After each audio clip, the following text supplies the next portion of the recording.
Welcome to 9V news. నా పేరు సుమలత. ఎన్టీఆర్ జిల్లా మైలవరం నియోజకవర్గం మెగా డిఎస్సితో యువత కలలను నెరవేర్చిన కూటమి ప్రభుత్వం.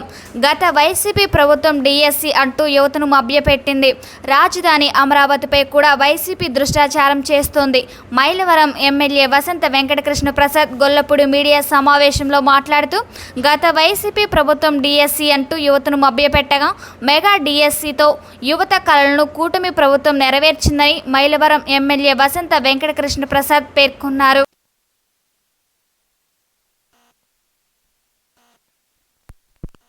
అందరికీ నమస్కారం. ఇటీవల డిఎస్సి నిర్వహించి కూటమి ప్రభుత్వం నిరుద్యోగ యువతకి ఆశలు చిగురింపజేసి వాళ్ళకి ఏవైతే లోకేష్ బాబు గారు మాట ఇచ్చారో ఆ మాట నిలబెట్టుకుంటూ ఈరోజు 16,347 మంది యువతి యువకులకి టీచర్గా ఉద్యోగాలు వచ్చి మన విద్యా వ్యవస్థని పేద విద్యార్థులకి ఏవైతే ప్రభుత్వ పాఠశాలలో చదువులు చెప్తారో అక్కడ ఉన్నటువంటి బిడ్డలకి సరైన నాణ్యతతో కూడిన విద్యను అందించడం కోసం ఎన్నో చర్యలు చేపడతా ఉన్నారు. గత ప్రభుత్వం 2019 ఎన్నికలకు ముందు మెగా డిఎస్సి నిర్వహిస్తానని చెప్పి మాటిచ్చి అధికారంలోకి వచ్చిన తర్వాత 4.5 సంవత్సరాలు కాలయాపన చేసి కేవలం ఎన్నికలకు 4 రోజుల ముందు, 1 నెల ముందు హడావుడిగా నోటిఫికేషన్ ఇచ్చి అంతకుముందు 2.5 లక్షల ఉద్యోగాలు ఉన్నాయి, అవి భర్తీ చేయాలి, ఆ ప్రభుత్వం భర్తీ చేయట్లేదని చెప్పి నానా హంగామా చేసి కేవలం 6,000 మందికి మాత్రమే ఉద్యోగాలు ఇచ్చేటట్టుగా ఒక డిఎస్సి పిలిపించి, అది కూడా 1 నెల రోజుల ముందు పిలిచి నోటిఫికేషన్ ఇచ్చి ఏది సక్రమంగా చేయని ప్రభుత్వం ఈరోజు మళ్ళా ఈ ప్రభుత్వాన్ని విమర్శిస్తూ ఉన్నారు. ఆ రోజున వెన్నెముక లేని మంత్రులందరూ విద్యాశాఖ మంత్రులుగా ఉండి దాన్ని ఏమీ పట్టించుకోకపోతే ఈరోజు ఈ ప్రభుత్వంలో, కూటమి ప్రభుత్వంలో చంద్రబాబు నాయుడు గారు, పవన్ కళ్యాణ్ గారి తర్వాత అత్యంత సమర్థవంతమైన నాయకులు, తెలుగుదేశం పార్టీ భవిష్యత్ నాయకులు స్వయంగా ఆ శాఖని లోకేష్ బాబు గారు తన దగ్గరే ఉంచుకొని వచ్చి అధికారంలోకి వచ్చిన రోజు నుంచి పిల్లలకి వాళ్ళకి సరైన పుస్తకాలు కావచ్చు, అన్నీ పార్టీలకు ప్రమేయం లేకుండా ప్రతి కార్యక్రమంలో కూడా ఆ రాజకీయ పార్టీలు గుర్తింపులు చూపించే విధంగా గతంలో కార్యక్రమాలు జరిగితే ఇప్పుడు ఏ రకమైనటువంటి రాజకీయ నీడ, క్రీనీడ వాటి మీద పడకూడదు, పిల్లల భవిష్యత్తు మీద అని ఎంతో పారదర్శకంగా రాజకీయాలను దూరంగా పెట్టి కార్యక్రమాలు నిర్వహిస్తూ ఉంటే వాళ్ళు చెయ్యని పని చేస్తూ ఉంటే రకరకాల విమర్శలు గుప్పిస్తూ ఉన్నారు. అది వారి విజ్ఞతకి, వారి వివేకానికి వదిలేస్తూ ఉన్నాం. ప్రజలందరూ గమనించాలి. ఎన్ని ఇబ్బందులు ఉన్నప్పటికీ కూటమి ప్రభుత్వం ఇచ్చిన ప్రతి మాటని కట్టుబడి ముందుకు సాగుతూ ఉంది. రాష్ట్ర ప్రజలందరూ గమనించాల్సింది ఏంటంటే జగన్మోహన్ రెడ్డి గారు 2019 ఎన్నికలకు ముందు ఏమి చెప్పారు, 19 నుంచి 24 దాకా ఏం చేశారనేది బాగా గమనించాలి. వారు ఇప్పుడు చేస్తున్న ప్రకటనలు కూడా దయచేసి ప్రజలందరూ గమనించాలి. ఎందుకంటే ఈ సక్రమంగా అన్ని వ్యవహారాలు నడుపుతుంటే కూడా బురద జల్లే కార్యక్రమం. ఈరోజు ఎక్కడ కృష్ణానదికి కాస్త నీరు వచ్చినా, అలాగే వర్షం పడినా రాజధాని మునిగిపోతుంది అని చెప్పి రోజు గగ్గోలు పెడతా ఉన్నారు, వాళ్ళ పత్రికలో కావచ్చు, వాళ్ళ ఛానల్లో కావచ్చు. మీరు ఏవైతే 3 రాజధానులని కపట నాటకానికి తెరదీశారో ఈ రోజుకి దానికి మీరు కట్టుబడి ఉన్నారు. మళ్ళీ మీరు కనుక పొరపాటున భవిష్యత్తులో అధికారం వస్తే మీరు చేయబోయేది అదే అనే విషయాన్ని ప్రజలు గుర్తించారు, గమనించారు. అలాగే మీ విధానానికి ఏవైతే కట్టుబడి అమరావతిని బదనాం చేయాలని ఆ అమరావతి మీద దుష్ప్రచారం చేస్తూ ఉన్నారో, మీ ప్రభుత్వ హయాంలో, మీ నాయకత్వంలో మీరు ఏవైతే నిర్ణయం తీసుకొని గత ప్రభుత్వంలో మద్యం విక్రయాలు చేశారో, మీరు ఏవైతే సొంతగా మద్యం కూడా తయారు చేసి అమ్మారో, ఈరోజు దాని మీద సిట్ విచారణ ఏదైతే జరుగుతుందో, మీరు అది కూడా మళ్ళీ భవిష్యత్తులో ఒకవేళ మేము అధికారంలోకి వస్తే మళ్ళీ నా జే బ్రాండ్ మద్యమే అమ్మిస్తామని కూడా మీరు చెప్పండి. ఎందుకంటే అమరావతి విషయంలో 3 రాజధానులకు కట్టుబడి నోరు మెదపకుండా దుష్ప్రచారం చేస్తున్నారో, ఈరోజు చంద్రబాబు నాయుడు గారు పారదర్శకంగా భారతదేశంలో ఉన్నటువంటి అత్యుత్తమ బ్రాండ్లు తెచ్చి నడుపుతున్నది కూడా కరెక్ట్ కాదు. మేము వస్తే కనుక 19 నుంచి 24 దాకా మా సొంత బ్రాండ్లు పెట్టి, జే బ్రాండ్లు పెట్టి అమ్మి వేలాది మందిని ఏ రకంగా బలి తీసుకున్నాం, ఏ రకంగా బ్లాక్ మార్కెట్లో అమ్మామో అదే తీరుగా అమ్ముతామని కూడా చెప్పండి. ఎందుకంటే ఆ విధానాలకి ఒకటి కట్టుబడి ఉన్నప్పుడు ఇంకోటి కట్టుబడి ఉండాలి. రాష్ట్ర ప్రజలందరూ గమనించాల్సింది ఏంటంటే ఈ కూటమి ప్రభుత్వం వచ్చే 2 దశాబ్దాల పాటు కనుక అధికారంలో ఉండకపోతే ఈ రాష్ట్ర భవిష్యత్తు, ఈ రాష్ట్ర యువత భవిష్యత్తు అధోగతి పాలవుతుంది. కాబట్టి వాళ్ళు చేసే కపట నాటకాలు, వాళ్ళు చెప్తా ఉన్నటువంటి దొంగ మాటలు అందరూ గుర్తించాలి, గమనించాలి. అలాగే యువత భవిష్యత్తు కోసం పరిశ్రమలు తీసుకురావటం, ఒక పక్క ఇటు డిఎస్సి ఇచ్చి చదువుకున్న యువత ఎప్పటి నుంచో ఎదురు చూస్తున్న వారికి అవకాశాలు కల్పించినట్టుగానే రాష్ట్రంలో వేలాది మంది నిరుద్యోగ యువత ఎదురు చూస్తూ ఉన్నందుకు పెట్టుబడులు తీసుకొచ్చి కొత్త పరిశ్రమలు స్థాపించి ఈ రాష్ట్రంలో వాళ్ళందరూ భవిష్యత్తుకి మంచి బాటలు వేస్తున్నటువంటి కూటమి ప్రభుత్వం చంద్రబాబు నాయుడు గారికి, పవన్ కళ్యాణ్ గారికి ఈ డిఎస్సి ఇచ్చి అధికారంలోకి వచ్చిన ఈ 14 నెలల్లో ఎన్నో సవాళ్లు ఉన్నప్పటికీ వాటన్నింటినీ అధిగమిస్తూ యువత కోసం ఇచ్చిన మాట కోసం కట్టుబడి ముందుకు నడిచిన లోకేష్ బాబు గారికి, కూటమి ప్రభుత్వానికి అందరికీ కూడా నేను ధన్యవాదాలు తెలియజేస్తా ఉన్నాను. తప్పకుండా ఇదే రీతిలో ఈ ప్రభుత్వం సాగుతుందని చెప్పి ఈ ప్రభుత్వంలో భాగస్వామి అయినటువంటి నేను కూడా తెలియజేస్తూ ధన్యవాదాలు.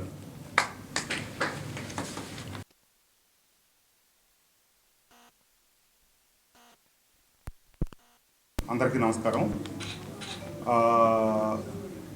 ఇటీవల డిఎస్సి నిర్వహించి కూటమి ప్రభుత్వం నిరుద్యోగ యువతకి ఆశలు చిగురింపజేసి వాళ్ళకి ఏవైతే లోకేష్ బాబు గారు మాట ఇచ్చారో ఆ మాట నిలబెట్టుకుంటూ ఈరోజు 16,347 మంది యువత యువకులకి టీచర్గా ఉద్యోగాలు వచ్చి మన విద్యా వ్యవస్థని పేద విద్యార్థులకి ఏవైతే ప్రభుత్వ పాఠశాలలో చదువులు చెప్తారో అక్కడ ఉన్నటువంటి బిడ్డలకి సరైన నాణ్యతతో కూడిన విద్యను అందించడం కోసం ఎన్నో చర్యలు చేపడతా ఉన్నారు. గత ప్రభుత్వం 2019 ఎన్నికలకు ముందు మెగా డిఎస్సి నిర్వహిస్తానని చెప్పి మాటిచ్చి అధికారంలోకి వచ్చిన తర్వాత 4.5 సంవత్సరాలు కాలయాపన చేసి కేవలం ఎన్నికలకు 4 రోజుల ముందు, 1 నెల ముందు హడావుడిగా నోటిఫికేషన్ ఇచ్చి అంతకుముందు 2.5 లక్షల ఉద్యోగాలు ఉన్నాయి, అవి భర్తీ చేయాలి, ఆ ప్రభుత్వం భర్తీ చేయట్లేదని చెప్పి నానా హంగామా చేసి కేవలం 6,000 మందికి మాత్రమే ఉద్యోగాలు ఇచ్చేటట్టుగా ఒక డిఎస్సి పిలిపించి, అది కూడా 1 నెల రోజుల ముందు పిలిచి నోటిఫికేషన్ ఇచ్చి ఏది సక్రమంగా చేయని ప్రభుత్వం ఈరోజు మళ్ళా ఈ ప్రభుత్వాన్ని విమర్శిస్తూ ఉన్నారు. ఆ రోజున వెన్నెముక లేని మంత్రులందరూ విద్యాశాఖ మంత్రులుగా ఉండి దాన్ని ఏమీ పట్టించుకోకపోతే ఈరోజు ఈ ప్రభుత్వంలో, కూటమి ప్రభుత్వంలో చంద్రబాబు నాయుడు గారు, పవన్ కళ్యాణ్ గారి తర్వాత అత్యంత సమర్థవంతమైన నాయకులు, తెలుగుదేశం పార్టీ భవిష్యత్ నాయకులు స్వయంగా ఆ శాఖని లోకేష్ బాబు గారు తన దగ్గరే ఉంచుకొని వచ్చి అధికారంలోకి వచ్చిన రోజు నుంచి పిల్లలకి వాళ్ళకి సరైన పుస్తకాలు కావచ్చు, అన్నీ పార్టీలకు ప్రమేయం లేకుండా ఇది ప్రతి కార్యక్రమంలో కూడా ఆ రాజకీయ పార్టీలు గుర్తింపులు చూపించే విధంగా గతంలో కార్యక్రమాలు జరిగితే ఇప్పుడు ఏ రకమైనటువంటి రాజకీయ నీడ, క్రీనీడ వాటి మీద పడకూడదు, పిల్లల భవిష్యత్తు మీద అది ఎంతో పారదర్శకంగా రాజకీయాలను దూరంగా పెట్టి కార్యక్రమాలు నిర్వహిస్తూ ఉంటే వాళ్ళు చెయ్యని పని చేస్తూ ఉంటే రకరకాల విమర్శలు గుప్పిస్తూ ఉన్నారు. అది వారి విజ్ఞతకి, వారి వివేకానికి వదిలేస్తూ ఉన్నాం. ప్రజలందరూ గమనించాలి. ఎన్ని ఇబ్బందులు ఉన్నప్పటికీ కూటమి ప్రభుత్వం ఇచ్చిన ప్రతి మాటని కట్టుబడి ముందుకు సాగుతూ ఉంది. రాష్ట్ర ప్రజలందరూ గమనించాల్సింది ఏంటంటే జగన్మోహన్ రెడ్డి గారు 2019 ఎన్నికలకు ముందు ఏమి చెప్పారు, 19 నుంచి 24 దాకా ఏం చేశారనేది బాగా గమనించాలి. వారు ఇప్పుడు చేస్తున్న ప్రకటనలు కూడా దయచేసి ప్రజలందరూ గమనించాలి. ఎందుకంటే ఈ సక్రమంగా అన్ని వ్యవహారాలు నడుపుతుంటే కూడా బురద జల్లే కార్యక్రమం. ఈరోజు ఎక్కడ కృష్ణానదికి కాస్త నీరు వచ్చినా, అలాగే వర్షం పడినా రాజధాని మునిగిపోతుంది అని చెప్పి రోజు గగ్గోలు పెడతా ఉన్నారు, వాళ్ళ పత్రికలో కావచ్చు, వాళ్ళ ఛానల్లో కావచ్చు. మీరు ఏవైతే 3 రాజధానులని కపట నాటకానికి తెరదీశారో ఈ రోజుకి దానికే మీరు కట్టుబడి ఉన్నారు. మళ్ళీ మీరు కనుక పొరపాటున భవిష్యత్తులో అధికారం వస్తే మీరు చేయబోయేది అదే అనే విషయాన్ని ప్రజలు గుర్తించారు, గమనించారు. అలాగే మీ విధానానికి ఏవైతే కట్టుబడి అమరావతిని బదనాం చేయాలని ఆ అమరావతి మీద దుష్ప్రచారం చేస్తూ ఉన్నారో, మీ ప్రభుత్వ హయాంలో, మీ నాయకత్వంలో మీరు ఏవైతే నిర్ణయం తీసుకొని గత ప్రభుత్వంలో మద్యం విక్రయాలు చేశారో, మీరు ఏవైతే సొంతగా మద్యం కూడా తయారు చేసి అమ్మారో, ఈరోజు దాని మీద సిట్ విచారణ ఏదైతే జరుగుతుందో, మీరు అది కూడా మళ్ళీ భవిష్యత్తులో ఒకవేళ మేము అధికారంలోకి వస్తే మళ్ళీ నా జే బ్రాండ్ మద్యమే అమ్మిస్తామని కూడా మీరు చెప్పండి. ఎందుకంటే అమరావతి విషయంలో 3 రాజధానులు కట్టుబడి నోరు మెదపకుండా దుష్ప్రచారం చేస్తున్నారో, ఈరోజు చంద్రబాబు నాయుడు గారు పారదర్శకంగా భారతదేశంలో ఉన్నటువంటి అత్యుత్తమ బ్రాండ్లు తెచ్చి నడుపుతున్నది కూడా కరెక్ట్ కాదు. మేము వస్తే కనుక 19 నుంచి 24 దాకా మా సొంత బ్రాండ్లు పెట్టి బ్రాండ్లు పెట్టి అమ్మి వేలాది మందిని ఏ రకంగా బలి తీసుకున్నాం, ఏ రకంగా బ్లాక్ మార్కెట్లో అమ్మామో అదే తీరుగా అమ్ముతామని కూడా చెప్పండి. ఎందుకంటే ఆ విధానాలకి ఒకటి కట్టుబడి ఉన్నప్పుడు ఇంకోటి కూడా కట్టుబడి ఉండాలి. రాష్ట్ర ప్రజలందరూ గమనించాల్సింది ఏంటంటే, ఈ కూటమి ప్రభుత్వం వచ్చే 2 దశాబ్దాల పాటు కనుక అధికారంలో ఉండకపోతే ఈ రాష్ట్రం, ఈ రాష్ట్ర భవిష్యత్తు, ఈ రాష్ట్ర యువత భవిష్యత్తు అధోగతి పాలవుతుంది. కాబట్టి వాళ్ళు చేసే కపట నాటకాలు, వాళ్ళు చెప్తా ఉన్నటువంటి దొంగ మాటలు అందరూ గుర్తించాలి, గమనించాలి.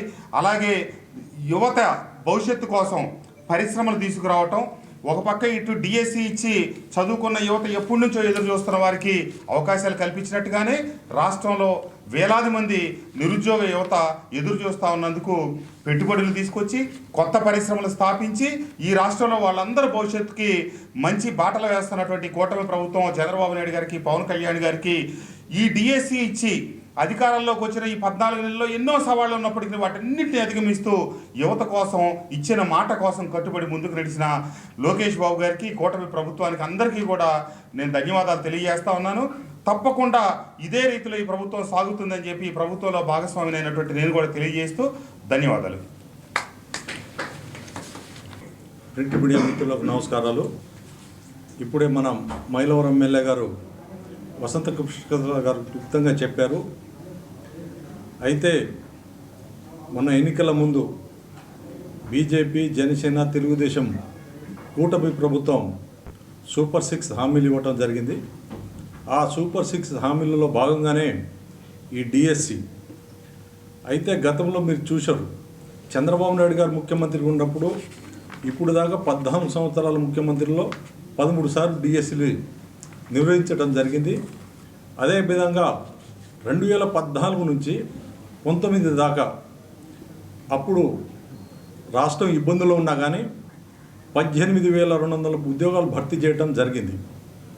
అయితే చంద్రబాబు నాయుడు గారు యువతను దృష్టిలో పెట్టుకొని, యువత భవిష్యత్తును దృష్టిలో పెట్టుకొని ఐటీ పరంగానైతేనేది, అదేవిధంగా అన్ని విధాలుగా ఆదుకోవాలనే ఉద్దేశంతోనే ఇవాళ నిరుద్యోగుల కోసం డిఎస్సి భర్తీ చేసి రాష్ట్రానికి, యువతకి ఒక వరంలాగా ఇవ్వటం జరిగింది.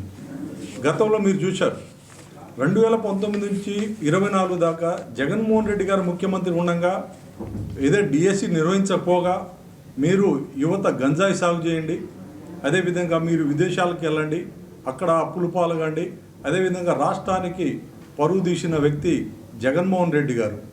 ఇప్పుడు మన విద్యాశాఖ మంత్రి గారు లోకేష్ గారు యువతని అదేవిధంగా ఉద్యోగాలు భర్తీ చేస్తూ స్కూళ్ళలో కూడా అది సదుపాయాలు కల్పిస్తూ వాళ్ళకి విద్యాపరంగా ముందడుగు ఉండాలి, భారతదేశంలోనే ఆంధ్రప్రదేశ్ ముందు స్థానంలో ఉండాలని మన తెలుగుదేశం పార్టీ జాతీయ ప్రధాన కార్యదర్శి లోకేష్ గారు అదేవిధంగా ఒక కంకణం కొట్టుకొని యువత కోసం పనిచేయటం జరుగుతుంది. జగన్మోహన్ రెడ్డి గారు ఆయన చేసిన అవినీతి గురించి, అదేవిధంగా గతంలో నాడు నేడు అని పెట్టారు. ఏ స్కూల్లో చేసినా కానీ అవినీతే ఉంది, వాళ్ళు చేసినది ఏ పని కూడా లేదు. చేసింది కల్లా పబ్లిసిటీ, ఆ సాక్షి మీడియాలో, సాక్షి పేపర్లో తప్ప అభివృద్ధి అనేది జరగలేదు. ఆయన ఒక ఎజెండా పెట్టుకుని ఈ ఆంధ్ర రాష్ట్రం సర్వనాశనం అయిపోవాలి, ఆంధ్ర రాష్ట్రానికి రాజధాని లేకుండా చేయాలి, ఆంధ్ర రాష్ట్రానికి జాతీయ ప్రాజెక్టులు అటువంటి పోలవరం ప్రాజెక్టు ఉండకుండా చేయాలి, నిరుద్యోగులనే ఉండాలి, మమ్మల్ని మాత్రం గెలిపించాలి, మేము కుర్చీలో కూర్చోవాలి, మేము ముఖ్యమంత్రి అవ్వాలి, మేము సంపాదించుకోవాలి, మా సంపాదన మొత్తం విదేశాలకు పంపాలి. ఇది ఒక ఎజెండాగా జగన్మోహన్ రెడ్డి పనిచేశారు. ఇప్పుడు చంద్రబాబు నాయుడు గారు సూపర్ 6 పథకాల్లో భాగంగానే అదేవిధంగా మహిళలకు మీరు చూశారు, ఫ్రీ బస్ ఇచ్చారు, అదేవిధంగా 1వ తారీఖు నాడు పెన్షన్ ఇస్తూ ఉన్నారు, అదేవిధంగా తల్లికి వందనం పెట్టి ఇంట్లో ఎంతమంది విద్యార్థులు చదువుకుంటే వాళ్ళందరికీ తల్లికి వందనం డబ్బులు పెట్టుతున్నారు. తీసేసిన అన్న క్యాంటీన్లు కూడా ఇవాళ 5 రూపాయలకే భోజనాలు ఇవ్వటం జరుగుతుంది. ఇది తెలుగుదేశం ప్రభుత్వం, ప్రజల గురించి ఆలోచించుకునే ప్రభుత్వం, ప్రజల గురించి ఆలోచించుకునే నాయకుడు చంద్రబాబు నాయుడు గారు. గతంలో మనం చూసాం, ఆంధ్రప్రదేశ్ అంటేనే అన్నపూర్ణ రాష్ట్రం. ఈ అన్నపూర్ణ రాష్ట్రానికి అవాసుపాలు చేసిన దుర్మార్గుడు జగన్మోహన్ రెడ్డి ఇవాళ ఏదో కల్లిబొల్లి కబుర్లు చెప్తున్నాడు, మాట్లాడుతున్నాడు. ఆంధ్ర రాష్ట్రం ఏదో అయిపోతుందంట. ఏమైపోతుందో ఇంక వాళ్ళకే తెలుసు. అభివృద్ధి జరుగుతుంది. ఆంధ్ర రాష్ట్రం గురించి ఇవాళ చంద్రబాబు నాయుడు గారు ఢిల్లీకి వెళ్ళినా కానీ ఏ కేంద్ర మంత్రి గారు డోలు తెరుస్తున్నారు. ఇది నాయకుడు లక్షణాలు. వాళ్ళలాగా చిల్లరగా చేయలే.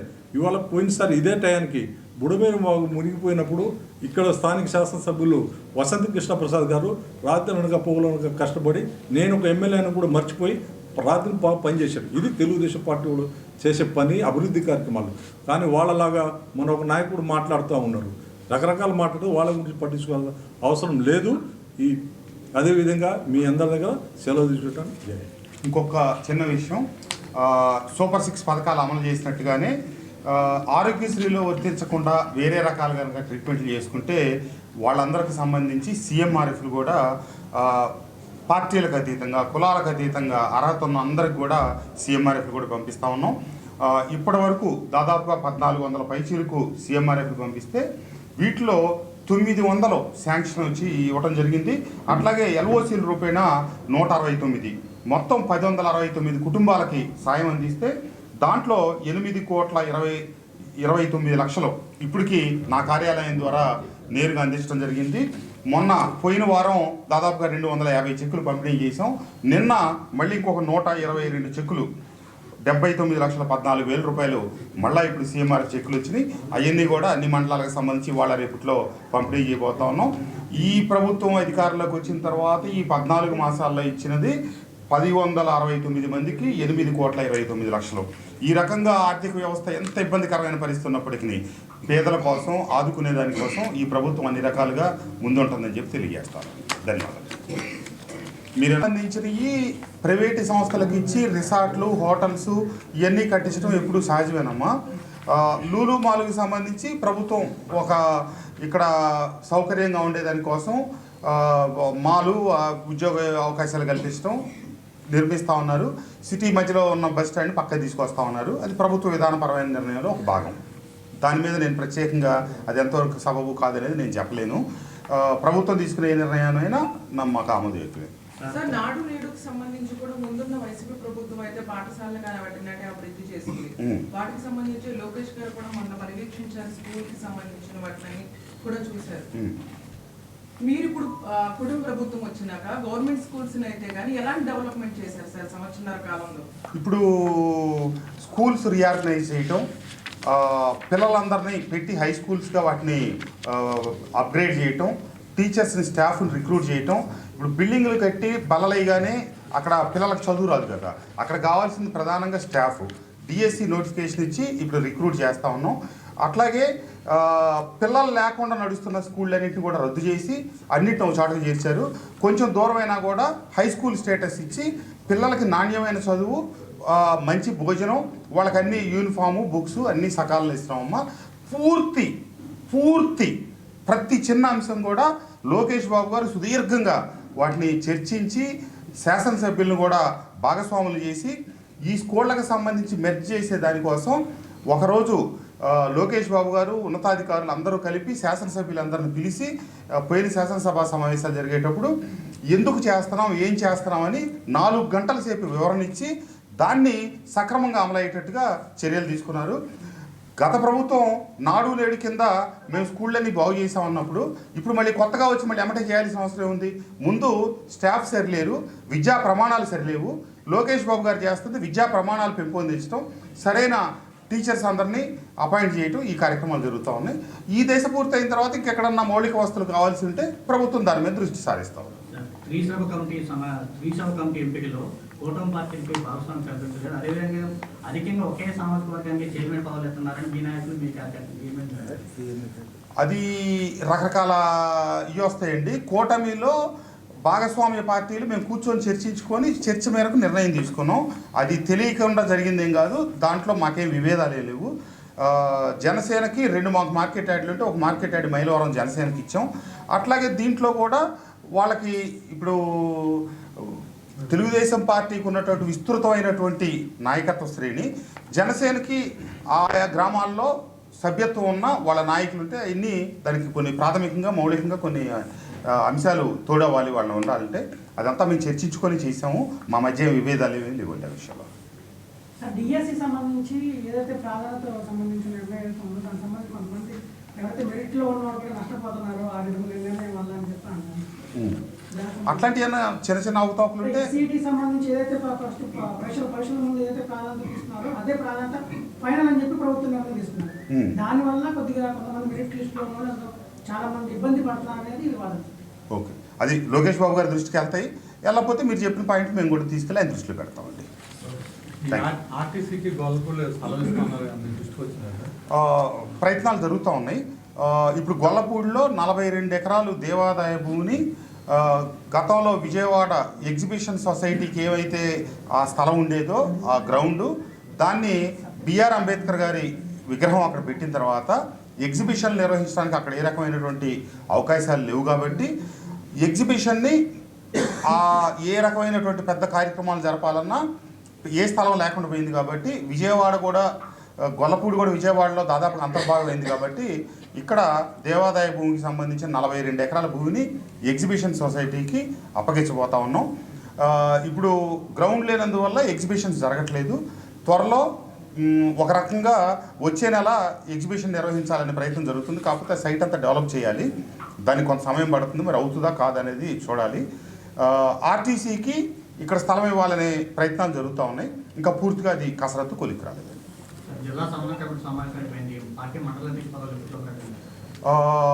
పార్టీ మండలాధ్యక్షులు ప్రకటించడం దాదాపు లాంఛనమే, నిర్ణయాలని అయిపోయినాయి. విజయవాడ రూరల్ మండలం మంద మురళి అతనికి ఇవ్వటం జరిగింది. అంటే విజయవాడ రూరల్ మండలం అటు కొన్ని గ్రామాలు ఇటు కొన్ని గ్రామాలు ఉన్నాయి. ఇటు పక్క సెక్రటరీ ఇస్తారు, అటు పక్క ప్రెసిడెంట్ తీసుకుంటారు. దానవైతే అదే మేము ప్రెసిడెంట్ అనుకుంటాం, ఆ వ్యక్తికి మేము బాధ్యతలు అప్పగిస్తాం అనమాట. ఆ రకంగా మందా మురళి పైడూరుపాడుకు సంబంధించిన మా నాయకుడికి అప్పగించాం. అట్లాగే ఇబ్రహీంపట్నం రవి గారు, పెదర్ల రవి గారు, అట్లాగే జీకొండూరు మండలానికి సంబంధించి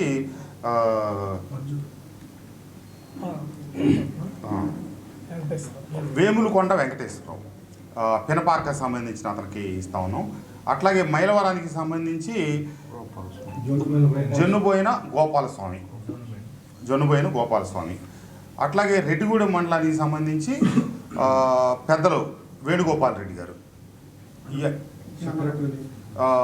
ఆ కార్యవర్గం అంతా ఈరోజు సాయంత్రానికల్లా మీకు పత్రికా ప్రకటన ద్వారా తెలియపరుస్తాం.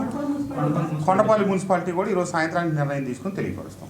కొండపల్లి మున్సిపాలిటీకి సంబంధించిన నిర్ణయం ఏం కావలేదు. ఈరోజు సాయంత్రానికి మైలవరం నియోజకవర్గంలో ఉన్న గ్రామ కమిటీలు కూడా 50 కమిటీలు దాదాపుగా పూర్తయినాయి. మిగిలిన కమిటీలు వాటి కార్యవర్గం అంతా కూడా ఇది చేసి పార్టీకి కూడా అప్లోడ్ చేస్తాం. మీ అందరూ కూడా తెలియపరుస్తాం. ధన్యవాదాలు.